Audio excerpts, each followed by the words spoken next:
শেখ মুজিবুর খুব অমায়িক মানুষ ছিল, আস্তে কথা বলতো, জোরে কথা বলতো না। জেল খাটছি ওর সাথে, উনি 14 দিন ছিল জেলখানায়, ওই 14 দিনই আমার সামনে ছিল।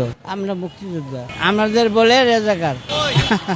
কাদের জন্য যুদ্ধ করলাম, কিন্তু আমরা এই কষ্ট করছি, আমরা এই দেশ স্বাধীন করছি, আমাদের এই খারাপ কি বলবো, এই দেশের জন্য আমরা যুদ্ধ করছি। রাজাকার আগে খুব ভালো ছিলাম, এখনকার পরিস্থিতি ভালো নাই, এখন বর্তমানে ইনকাম নাই। শেখ হাসিনাই ভালো ছিল। কেন মনে হলো যে শেখ হাসিনাই ভালো ছিল? শেখ হাসিনা ভালো ছিল, বাপের মতনই, ওইও মানুষের আপন করতো, আপন চলতো। ও দেশের লেগে অনেক কিছু করছে, বলার মতন ভাষা বলার মতন না। বর্তমান যে অন্তর্বর্তীকালীন সরকার আছে সে কেমন দেশ চালায়? ইনিস দেশ চালিত না, উনি দেশের কিছু বুঝে না। বুঝে না, তোমরা বুঝো না, আমরা বুঝি না। উনি দেশের কোনো অর্থ জানে না। উনি হলো অন্য জগতের মানুষ, উনি পয়সা বিক্রয় করতে পারে, পয়সার জগতের মানুষ। দেশ চালিত না তো, দেশ চালিত নাই।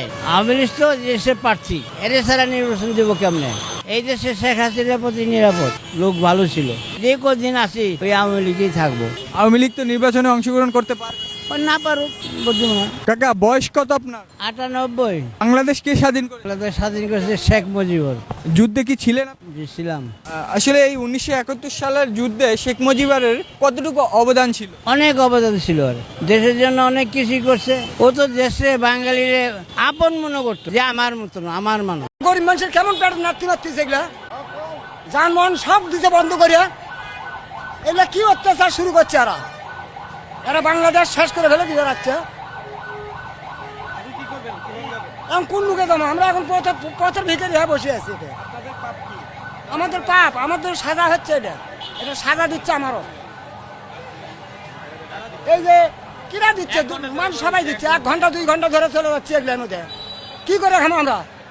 এই মুখে যাই কোপ দেয়, অমুকে যাই কোপ দেয়। এই কি অত্যাচার শুরু হয়ে গেছে।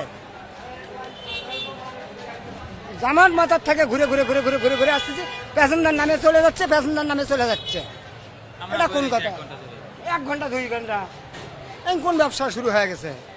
বাবা আমরা তো করে খাবো।